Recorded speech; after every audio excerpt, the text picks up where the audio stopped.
Bedtime story time. This story is called Walter the Baker by Eric Carle. And we talked about Eric Carle before, about his illustrations and how interesting they are, right? They're from like ripped paper. Super cool. But this story is called Walter the Baker. I did see the other day on our group chat that Cecilia was baking. So she must be a really good baker too.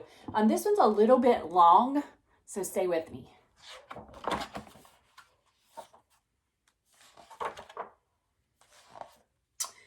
Walter the Baker. Long ago, in a town encircled by a wall, lived Walter the Baker, his wife Anna, and their son, Walter Jr. Walter the Baker was known even outside the walls of the town. He was the best baker in the whole Kentucky. Early every morning, while everyone else was still asleep, Walter began baking his breads, rolls, cookies, tarts, and pies. Anna sold the baked goods in the store. No one could resist the warm, sweet smells drifting from Walter's bakery. People came from near and far. The Duke and Duchess, who ruled over Ducky, loved Walter's sweet rolls. Every morning, Walter Jr. carried a basketful of warm sweet rolls to the castle where they lived. Said the Duchess, spreading quincy jelly on her roll. Said the Duke, putting honey on his. And so each day was the same as the day before, until one morning, when Walter's cat was chasing a mouse and tipped over the can of milk. "What will I do?" cried Walter. "I cannot make sweet rolls without fresh milk." In desperation, Walter grabbed a pitcher of water. "I hope nobody will notice the difference," he said, and he poured the water into the flour to make the dough. So he's experimenting a little bit, right? Now, you and I may not be able to tell the difference between a roll made with water and one made with milk, but the Duke, and especially the Duchess, could tell the difference. "Ugh!" cried the Duchess as she took a bite. "What is this?" roared the Duke. "Where is Walter the Baker? Bring him here at once." So Walter was brought before the Duke. "What do you call this?" roared the Duke. "This is not a roll. This is a stone." And with that, he threw it at Walter's feet. "I used water instead of milk," Walter admitted, hanging his head in shame. "Pack your things and leave this town right now forever," shouted the Duke. "I never want to see you again."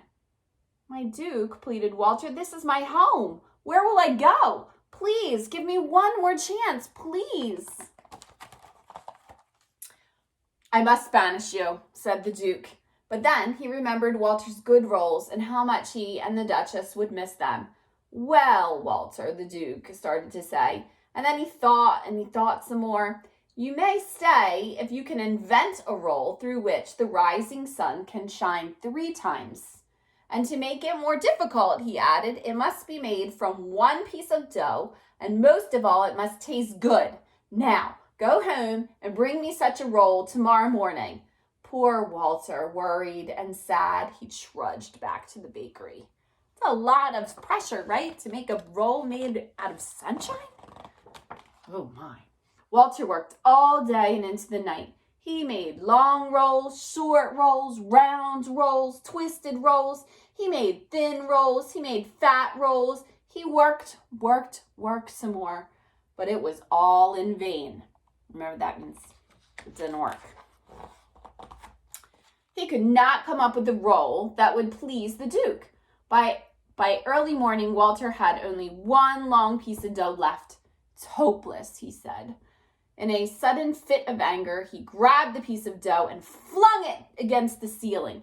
"And stick there," he yelled at the dough, but it didn't. It fell, twisting itself as it dropped into the pan of water.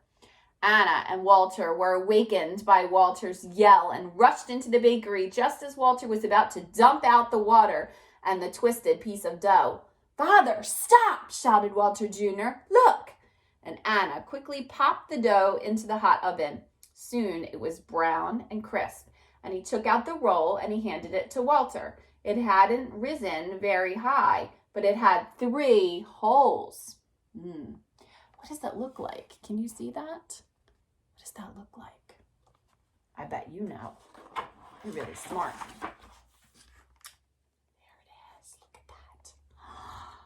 Walter held up the twisted roll and smiled. He saw that the morning sun was shining through it 3 times.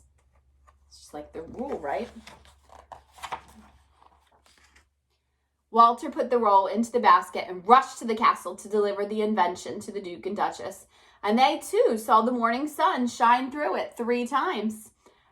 Then the Duke and Duchess each took a bite. Walter was afraid to look because he had no idea how it would taste. "Well done," said the Duke. "Perfect," exclaimed the Duchess.